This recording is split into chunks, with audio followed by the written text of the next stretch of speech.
buka akun real, klik link di description box sekarang.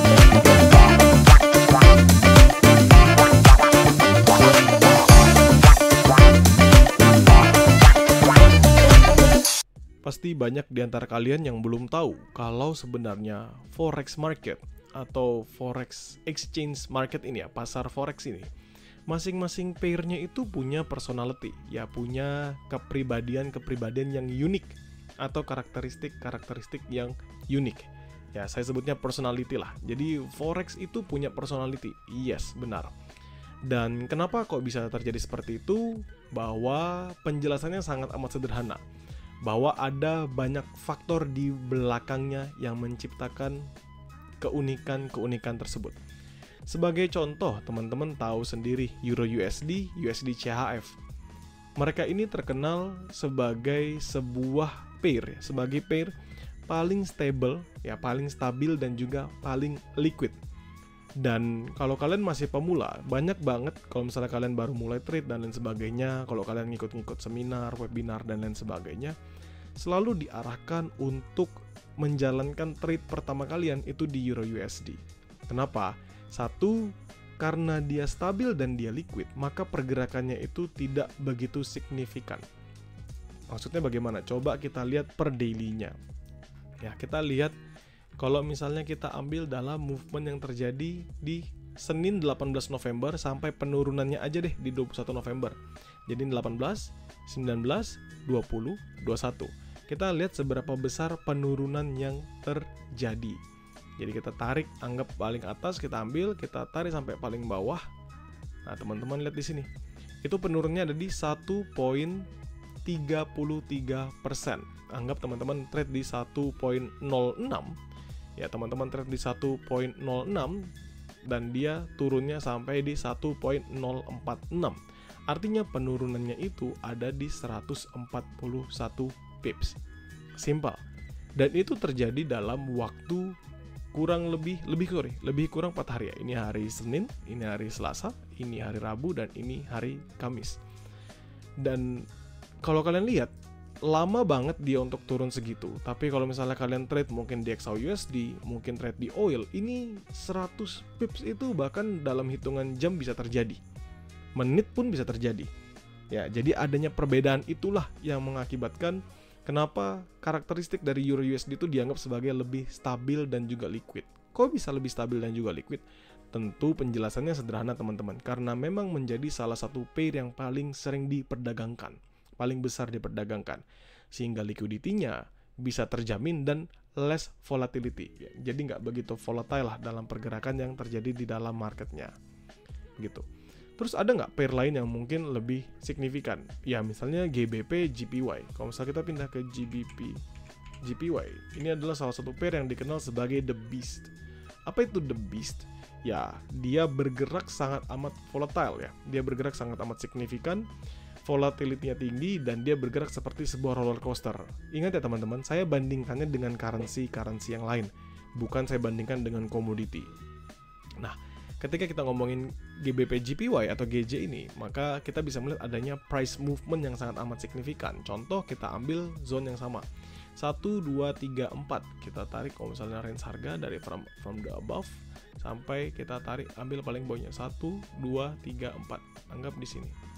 Ini di 445, turunnya adalah minus 2,25%.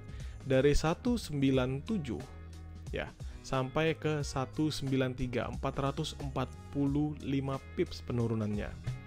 Ya, tentu ya karena ini juga ada momentum dropnya, tapi maksud saya adalah pergerakan yang sangat amat signifikan dari GJ itu memang terjadi karena volatilitas yang tinggi juga. Wajar jika ini mulai dipergunakan ya sebagai salah satu pair yang ditradingkan, bukan oleh para pemula. Jadi orang-orang yang sudah mulai terbiasa untuk trade di dalam pasar forex. Begitu. Atau semisal kita ngomongin USD CAD. Ya, semisal kita ngomongin USD CAD. USD CAD ini namanya the loonies. What is it? Biasanya, ya ini kan basically secara teori ya. Biasanya dia itu bergerak lebih mirip ya, seperti pergerakan pada oil prices, harga minyak ya. Dan biasanya pair ini pun juga merefleksikan dari pergerakan harga energi, ya pasar energi. Ya. Sehingga kalau misalnya teman-teman perhatikan USD CAD, teman-teman juga bisa melihat dari beberapa pair lain yang urusannya terhadap energi untuk bisa melihat seberapa miripnya pergerakan tersebut. Nah, berbeda seperti XAUUSD, teman-teman juga ngelihat pergerakan yang sangat amat signifikan dalam waktu sepersekian menit, sepersekian jam, sepersekian hari, dan lain sebagainya. Jadi, kalau misalnya saya boleh berbagi, namanya pair, tentu pair-pair ini punya personality-nya masing-masing. Yang nggak semua orang bisa paham dengan cepat, it doesn't matter, nggak masalah. Tetapi semakin sering kalian trade pada pair tersebut, semakin terbiasalah kalian dengan cara bergeraknya dia. Kenapa kita harus membiasakan diri dengan cara bergeraknya? Simple teman-teman. Karena kita semakin terbiasa dengan movement-nya, maka kita pasti akan juga terbiasa dengan trading yang kita jalankan. Artinya, kalau misalnya kita ngelihat dalam Euro USD, dia bergerak melambat, dan selalu keep going down. Artinya apa? Tanpa ada perubahan yang signifikan dalam movement, seandainya dia tidak bullish kembali, maka Euro USD ini masih akan melanjutkan penurunannya kembali, bertahap.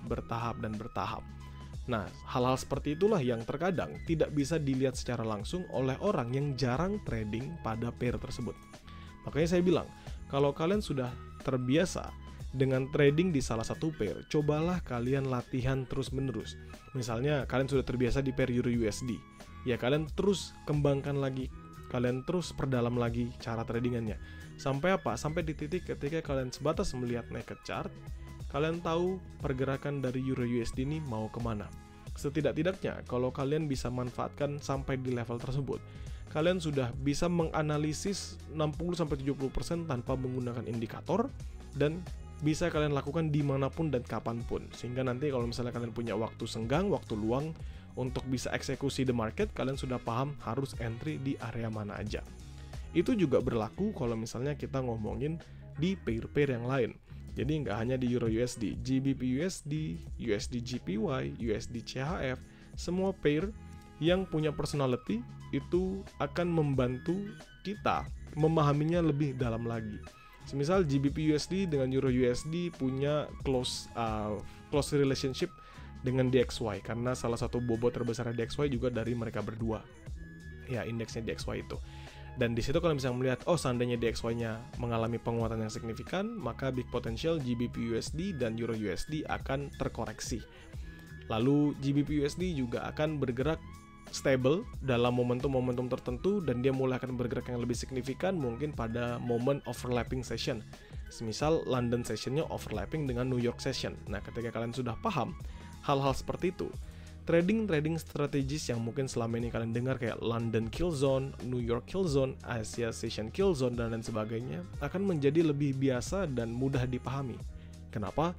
Karena kalian sudah paham kenapa orang bisa buat yang namanya strategi kill zone tersebut ketika kalian melihat karakteristik pergerakan dari pair yang kalian perdagangkan di momen atau di jam pada saat terjadinya kill zone tadi.